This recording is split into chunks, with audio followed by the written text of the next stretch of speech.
علیکم جی S5 media کے plate form سے آپ کا میزبان ساجد خان آپ کی خدمت میں حاضر ہے۔ اس وقت میں راولپنڈی پریس کلب میں موجود ہوں۔ یہاں پر سیکنڈ ایونٹ ہو رہا ہے وائس آف پنجاب کا۔ وائس آف پنجاب کے جو پریزیڈنٹ ہیں ذوالقدر عباس صاحب، ان کے جو والد صاحب ہیں تو وہ میرے ساتھ موجود ہیں۔ السلام علیکم سر۔ وعلیکم السلام۔ سب سے پہلے تو آپ کو بہت بہت مبارک ہو، آپ کا بیٹا ماشاءاللہ سے آج اپنا دوسرا ایونٹ کر رہا ہے، تو کیسا لگ رہا ہے آج آپ کو؟ یہ مبارک آپ کی ہے جی، آپ سب لوگوں کی کوششوں کی وجہ سے یہ میرا بیٹا اس جگہ پہ پہنچا ہے، تو میں تو دعا کرتا ہوں کہ تمام لوگوں کے بیٹے اسی طرح محنت کریں اور اپنے ملک کے لیے، اپنی قوم کے لیے بڑھ چڑھ کر حصہ لیں اور اس ملک کا نام روشن کریں۔ آپ پروفیسر ہیں جی ہاں۔ تو آپ کا بیٹا وہ فیلڈ میں نہیں گیا بلکہ میڈیا کی فیلڈ میں آ گیا، تو کیا آپ نے کچھ وہ کیا؟ میں اسے کوشش کر رہا تھا، سب سے پہلے تو میں انجینئر بنانا چاہتا تھا اس کو۔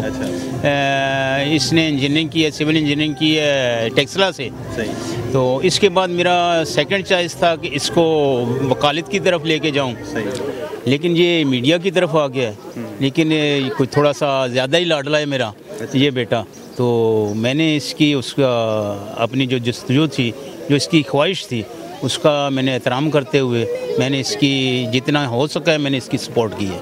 اب کیا سوچتے ہیں، کیونکہ آپ دیکھتے ہیں ماشاءاللہ سے آپ کا بیٹا کافی زیادہ گرو کر رہا ہے، تو اب کیا سوچتے ہیں وہ انجینئر ہوتا یا ڈاکٹر بنا دیتا تو وہ بہتر تھا، یا یہ جو فیلڈ اس نے خود اپنے لیے چوز کیا تو یہ بہتر ہے اس کو؟ میرا شروع سے یہ ایک اللہ تعالیٰ پہ اتنا بھروسہ رہا ہے کہ ہوتا وہی ہے جو اللہ تعالیٰ کو منظور ہوتا ہے۔ اس کے لیے یہ چیز اچھی تھی، اللہ تعالیٰ نے اس کی مدد کی، اس نے کوشش کی، تو میں خوش ہوں اس پہ کہ ایک اچھا کام اس نے کیا ہے اور یہ ترقی کر رہا ہے۔ اللہ تعالیٰ اس کو اور مزید ترقی دے۔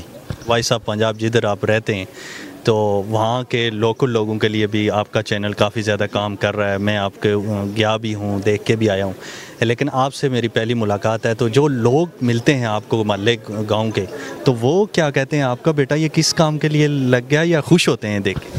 یہ مختلف ویو ہوتے ہیں جی۔ پہلے تو لوگوں نے کہا ہے کہ یہ اپنا وہ فیوچر خراب کر رہا ہے، اپنا فیوچر جو ہے اس کو بنانا چاہیے تھا، لیکن اب کچھ لوگ جو ہے نا وہ ان کا ذہن بھی بدل گیا ہے، وہ کہہ رہے ہیں ٹھیک ہے جی، اپنے ملک، اپنے علاقے کے جو مسائل ہیں وہ تو کم از کم اجاگر کر رہا ہے، ہمارے علاقے میں کوئی ایسا بندہ نہیں ہے، تو اس کے لیے وہ ہمیں مبارکباد بھی دیتے ہیں اور خوش بھی ہوتے ہیں۔ سر آج ہمارے میڈیا پلیٹ فارم کے وسیلے سے اپنے بیٹے کے لیے کیا پیغام ہے ذوالقدر کے لیے؟ میں تو یہی پیغام دوں گا، بلکہ اپنے بیٹے کے لیے، ہر بندے کے بیٹے کے لیے، کہ جس کام میں بھی آپ محنت کریں گے اور ٹرسٹ اللہ تعالیٰ پہ کریں گے تو انشاءاللہ آپ کامیاب ہوں گے، اور جب اللہ تعالیٰ پہ مکمل بھروسہ کریں گے تو کبھی آپ ناکام نہیں ہوں گے۔ وائس آف پنجاب اور خاص کر کے جس علاقے میں آپ رہتے ہیں تو ان لوگوں کے لیے کیا پیغام ہے آپ کا؟ سب سے پہلا پیغام، کیونکہ میں ایجوکیشن سے میرا تعلق ہے، کہ اپنے بچوں کو زیادہ سے زیادہ پڑھائیں۔ جتنی ایجوکیشن اچھی ہوگی اتنے ہی اس علاقے کے مسائل جلدی حل ہوں گے، تو سب سے پہلی جو چیز ہے ایجوکیشن ہے، ایجوکیشن مکمل کرائیں، کیونکہ ہمارے علاقے میں زیادہ لوگ جو ہیں وہ غریب ہیں، لیکن ہمارے بچے بہت اچھے ہیں، تو اس کے لیے اگر جتنا بھی ہو سکے اپنے بچوں کی بھرپور حمایت کریں، اور چاہے جس طریقے سے بھی ہو ان کے لیے ایجوکیشن کے لیے آپ اچھے سے اچھا انتظام کریں، تاکہ اس علاقے کے لیے، اس ملک کے لیے، اس قوم کے لیے وہ بہتر انسان بن سکیں۔